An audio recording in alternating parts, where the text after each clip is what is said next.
Well, it's getting near the end of the year, and there was one movie in particular that I had to see before I decide.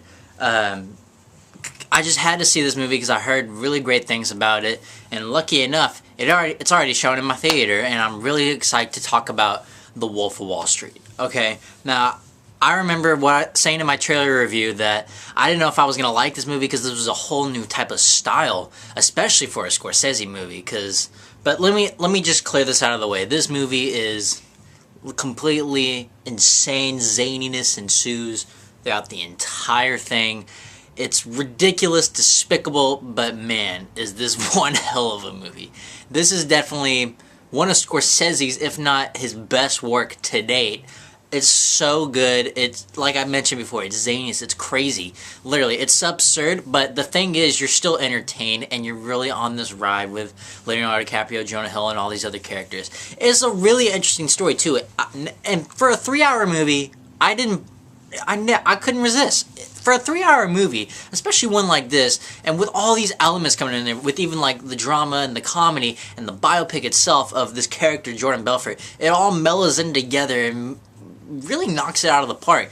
Martin Scorsese really knows how to get inside these characters and all that, and really plays in with the drama and the humor and the real life story as well. And that works so well on so many bases. This movie's really, really, really good. And yes, the movie was rated R, and there's a lot of stuff that happens in this R-rated movie. So yeah, I had to go see it with my dad. But my dad loves Scorsese movies. His favorite's like Goodfellas for sure, which is definitely another great movie. Mine's actually The Departed, but still, nevertheless, they're great movies. And he absolutely thought this movie was ridiculous, but nevertheless, he was still entertained. I mean, I think it's just because my dad loves more of his crime movies, but, you know, nevertheless. He still really enjoyed this movie. I freaking loved this movie. There was a great cast. Leonardo DiCaprio, like I mentioned before, just a fantastic actor all around. And if he gets snubbed for an Oscar again, I'm going to get super pissed at him. He obviously, every single year so far, has got nominated for Golden Globes. Where's the Oscar? Seriously. Where is the Oscar? I don't know. Jonah Hill freaking surprised me in this movie. Oh my god, Jonah Hill was really good in this movie. I'm not gonna lie. He was probably one of the best characters in this movie. I hope he gets nominated, probably, because I think he's definitely worthy of another nomination. Matthew McConaughey, he may not be in the movie a whole lot, but man, this guy's literally went from like B-rated type movies, you know, so to say, to being a world-class actor. I mean, Dallas Buyers Club, which I have seen. If you want me to do a review on that, I can do it as well. Into this movie, literally, there was a conversation between McConaughey and DiCaprio, a spoiler warning here, talking about jerking off. And I'm like, what the fuck? But nevertheless, it was zany, it was despicable, it was crazy, but the way he says it, you just can't resist it. The way he says this stuff is really entertaining. I mean, I kind of wish he could be in the movie a little bit more, but nevertheless, this ain't the last time we'll see a good McConaughey. I really liked him in this movie as well. All around, casting was great. Oh, how could I forget? What's her name? Margot Robbie or whatever? Ugh, so beautiful in this movie. I freaking loved her in this movie. She was great. She was fantastic.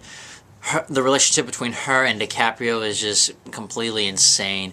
And, oh my gosh. Especially DiCaprio and Jonah Hill. And Rob Reiner. How can I forget Rob Reiner?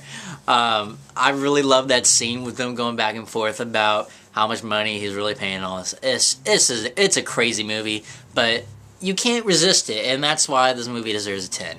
It is so good. Definitely one of the best movies of the year. One of my favorite movies of all time. One of Scorsese's best movies ever. It's so good.